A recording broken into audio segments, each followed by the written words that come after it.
अस्सलाम वालेकुम। उम्मीद करता हूँ आप सब ठीक होंगे। तो आज की इस वीडियो में हम देखने वाले हैं EDA exploratory data analysis using नमपाई and pandas in Python. तो सबसे पहले हमने अपना VS कोड ओपन कर लिया। तो वीडियो का फोल्डर क्रिएट किया, उसमें हम अपने फाइल का नेम क्रिएट कर लेते हैं।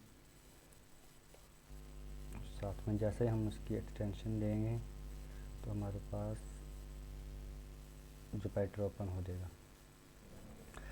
तो EDA में हमारे पास तो 3 इम्पोर्टेंट स्टेप्स हैं। वो ये हैं कि सबसे पहले हम डाटा को अंडरस्टैंड करें हर लिहाज से कि ये डाटा हमारे पास किस तरह का है, उसमें कितने फीचर्स हैं, उसमें कितनी रोज़ हैं, कितने कॉलम्स हैं। जो हमारे पास डाटा है वो न्यूमेरिकल है, कैटेगरिकल है, फ्लोट में है, इंटीजर में है। तो हर लिहाज से हमें डाटा को अंडरस्टैंड करना चाहिए। जो हमारे पास सेकंड फीचर आ जाता है वो है हमारे पास के क्लीन द डाटा को क्लीन करना। फॉर एग्ज़ाम्पल उसमें जो भी मिसिंग वैल्यूज़ हैं उसको रिमूव करना, जो नल वैल्यूज़ हैं उनको रिमूव कर देना या उनकी जगह कोई और वैल्यू ऐड कर देना। जो थर्ड एंड फाइनल स्टेप्स है वो हमारे पास आ जाता है डाटा के दरमियान रिलेशनशिप बनाना। तो सबसे पहले हम इस तरह लिख लेते हैं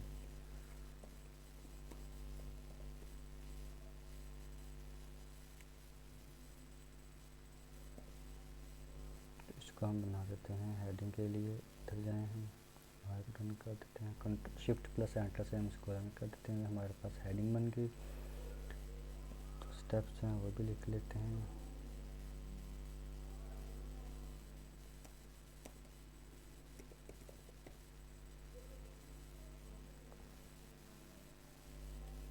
कौन कौन से हैं? पहला स्टेप हमारे पास आ सकता है अंडरस्टैंड द डाटा।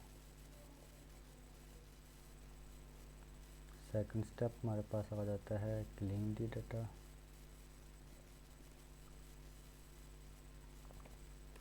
जो थर्ड स्टेप है वो हमारे पास आ जाता है डाटा के दरमियान रिलेशनशिप बनाना।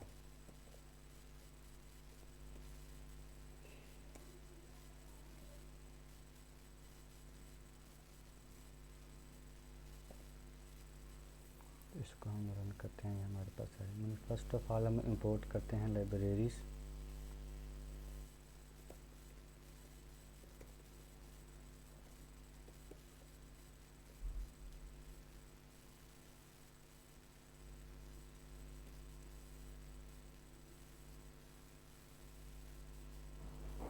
पहली लाइब्रेरी है हमारे पास pandas.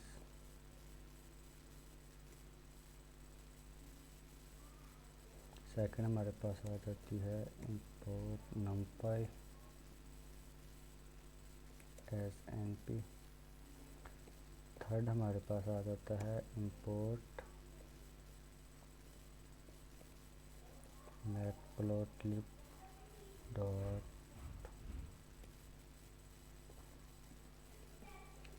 pyplot as plt।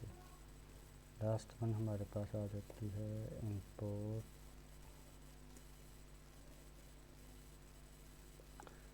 seaborn as NSS। तो कंट्रोल Shift+Enter से हम इसको रन करते हैं। सॉरी ये हमारे पास इधर से हमने इसको पाइथन का सिलेक्ट नहीं किया। हम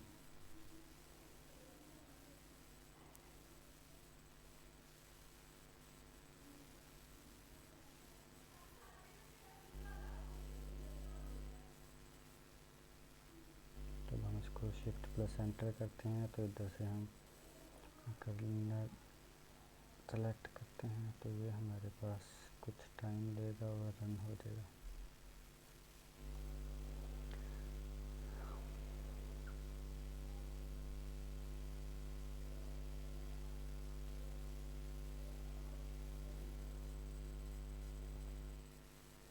रन होगी।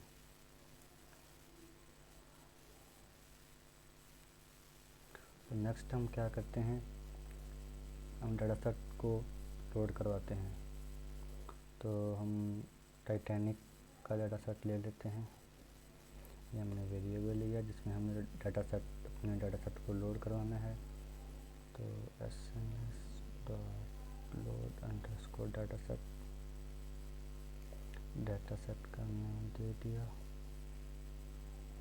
तो हम इसको रन करते हैं, तो ये रन हो गया।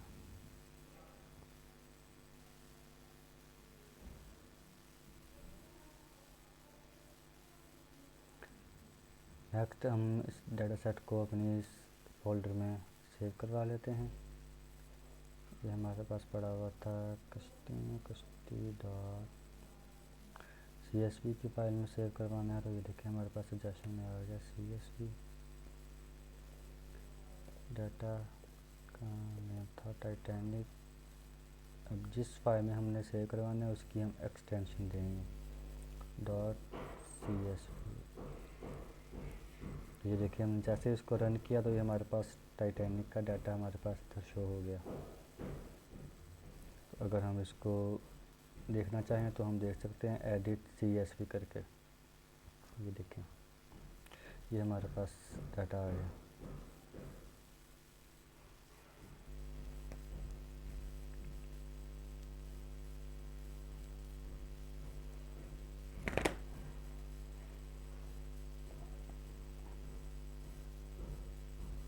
नेक्स्ट हम क्या करते हैं कि कश्ती के उसको हम शॉर्ट करके KS में स्टोर करवा लेते हैं अपनी आसानी के लिए।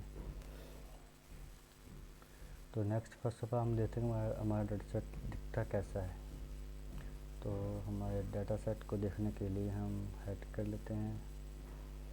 जैसे ही हम हेड करेंगे तो हमारे पास जो पहली 5 रोज़ होंगी वो हमारे पास शो होंगी 0 1 2 3 4 5। 0 से स्टार्ट हो रहा है तो इसलिए 4 तक 5 रोज़ बनती हैं। तो ये हमारे पास डाटा सेट आ गया हमारा data frame. Survived classes sex age. तो अगर हमने अपने डाटा सेट की लास्ट वाली रोज़ देखनी हो तो फिर हम क्या करेंगे KS मांगे हमारे पास डाटा स्टोर था तो ये हमारे पास लास्ट वाली रोज़ शो होगी। अगर हम देखना चाहें कि हमारे पास डाटा में कितनी रोज़ हैं और कितने कॉलम्स हैं तो उसके लिए हमें लिखना पड़ेगा ks.shape। ये देखें 891 रोज़ हैं और 15 कॉलम्स हैं। 890 मीन्स के 0 से स्टार्ट हो रहा है तो 890 पे 891 रोज़ हमारे पास आ गई और ये 15 हमारे पास कॉलम्स आ गए। ठीक है, अगर हम इस तरह देखें डाटा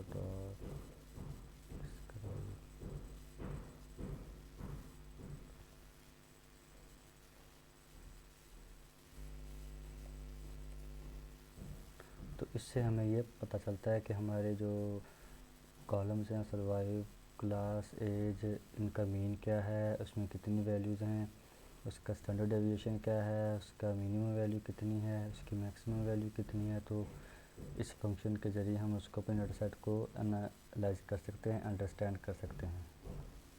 नेक्स्ट अगर हमें देखना आगे हम ये देखें कि हमारे जो डाटा सेट है उसमें कितने यूनिक वैल्यूज़ हैं। मीन्स के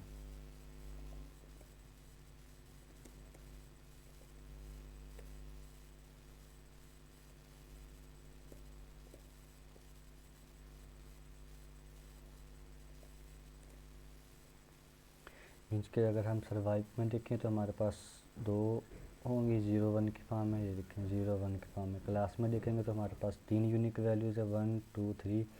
अगर सेक्स में देखें तो 2 ही हैं मेल और फीमेल। इस तरह एज हमारे पास 2 नंबर में नहीं हो सकती, एज हमारे पास मुख्तलिफ नंबर में हो सकती है तो इसलिए वो एज को कह रहा है 88। तो नेक्स्ट हमारे पास इस तरह मुख्तलिफ डाटा के हिसाब से हमारे पास उसकी यूनिक वैल्यूज़ होंगी। तो अगर हम देखना चाहें कि हमारे पास जो हमारे पास डाटा है उसमें कॉलम्स कितने हैं और कौन कौन से हैं तो उसके लिए हमें क्या करना पड़ेगा कॉलम्स।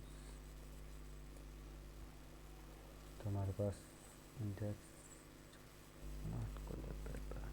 ये देखें ये हमारे पास जितने भी कॉलम्स थे सबकी हेडिंग इधर हमारे पास सेव होगी।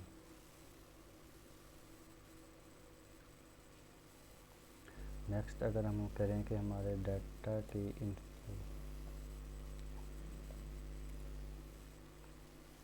ये देखें सर्वाइव हमारे पास सर्वाइव कॉलम में हमारे पास इंटीजर टाइप डाटा है। पी क्लास में भी इंटीजर टाइप डाटा है। सेक्स हमारे पास ऑब्जेक्ट है। एज हमारे पास फ्लोट डाटा टाइप में आता है। इस तरह जो जितने भी कॉलम्स हैं तो हर डाटा के हिसाब से उनकी आगे टाइप्स लिखी हुई हैं कि ये इस कॉलम में इस टाइप का डाटा है, इस कॉलम में इस टाइप का डाटा है, इस कॉलम में इस टाइप का डाटा है। तो इस तरह हम मुख्तलिफ़ फंक्शन के ज़रिए हम अपने डाटा को अंडरस्टैंड कर सकते हैं और भी इजीली। तो अगर हम इसमें ये देखें कि हमारे पास जो कॉलम्स हैं, अगर हमने इन्हें सब जैसे इधर किया हुआ था कि यूनिक वैल्यूज़ हमने फाइंड की थी कि उस जितने भी डाटा के अंदर जितने भी कॉलम थे वो सब की यूनिक वैल्यूज़ हमें बता रहा था, सर्वाइव की, पी क्लास की, सक्सेस। अगर हम इन पहले दो की देखें तो वो कैसे देखेंगे, सर्वाइव और पी क्लास की। तो उसके लिए हमें क्या करना पड़ेगा,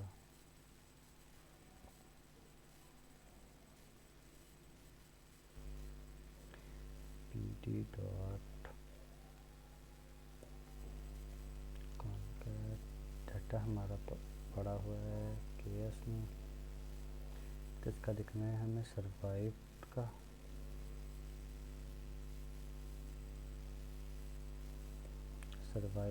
और किसका देखना है, हमें देखना है पी क्लास का।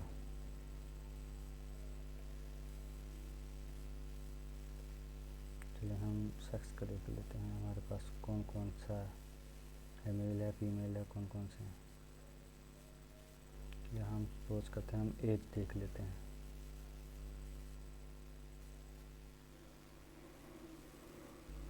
तो यहाँ पे लिखेंगे यूनिक,